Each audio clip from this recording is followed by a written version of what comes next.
21শে October launch হয় royal এনফিনিট। আর আমি এখন ভিডিও বানাইতেছি, অনেক লেট হয়ে গেছি। ব্যাপার না, এখন প্রশ্ন হচ্ছে এই বাইকটি কেমন। রিফাত মোটর লিমিটেডের হাত ধরে বাংলাদেশে অফিসিয়াল ভাবে লঞ্চ হয় রয়্যাল এনফিনিট। আর লঞ্চ হতে না হতে শোরুমের গেটে ই বুকের জন্য একটা লম্বা লাইন।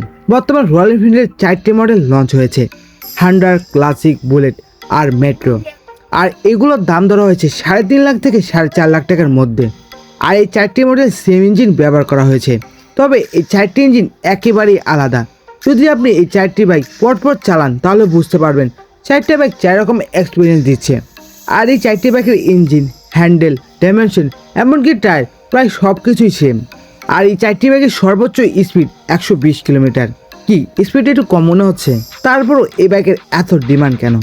এর কারণই হচ্ছে এর দাম।